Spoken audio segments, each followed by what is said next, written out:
And here is the Writer's Almanac for Thursday, the 1st of February, 2018. It was on this day, 1884, the first part of the first edition of the Oxford English Dictionary was published, covering the letter A to the word ant, A-N-T. The Philological Society of London had set out to do it almost 30 years before. They proposed a 4-volume dictionary that would take 10 years to complete. In the end, the dictionary took 70 years, not 10, and it filled 10 volumes, not 4. The last volume didn't come out until 1928. The OED defined over 400,000 word forms. The second edition came out in 1989. It's the one you probably find in a library today.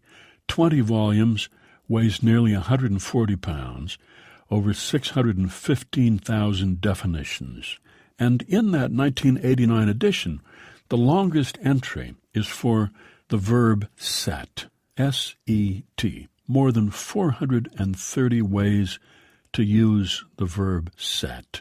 The entry for the verb set is 60,000 words long. That second edition contains about 2.5 million quotations. The Bible's quoted more than any other work, Shakespeare more than any other single author. And of Shakespeare's works, Hamlet is quoted the most, about 1,600 quotations from Hamlet in the OED. In 1992, a CD-ROM version of the OED was published, and now the dictionary is online, where it's constantly under revision. It's the birthday of the novelist Muriel Spark, born in Edinburgh, 1918. Growing up, she liked to write love letters to herself that she signed with men's names and hid in the sofa cushions in the hope of shocking her mother. Muriel Spark, best known for her 1961 novel The Prime of Miss Jean Brodie. And it's the birthday of the poet Langston Hughes, born in Joplin, Missouri in 1902, grew up in Lawrence, Kansas, a black kid in the middle of America, loved going to the Lawrence Public Library because it was one of the only integrated public buildings in the city. He said, "Then it was that books began to happen to me, and I began to believe in nothing but books and the wonderful world in books, where if people suffered, they suffered in beautiful language, not in monosyllables as we did in Kansas." Here's a poem for today by Louis Jenkins, Restaurant Overlooking Lake Superior. Late afternoon, only a few old men at the bar drinking and talking quietly. Waitresses for the evening shift begin to arrive. One stands a moment at the far end of the dining room and looks out the window facing the lake. Snow is falling.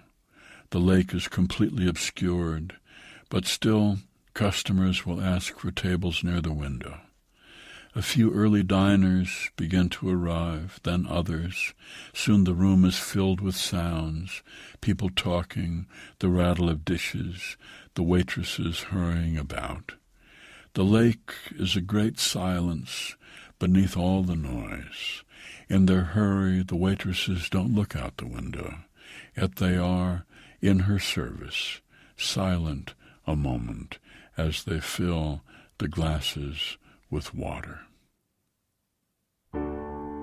Restaurant Overlooking Lake Superior by Louis Jenkins, from The Water's Easy Reach, published by White Pine Press and used by permission here on the Writer's Almanac, supported by the Poetry Foundation, publisher of Poetry Magazine, the oldest monthly devoted to discovering and publishing new voices in poetry.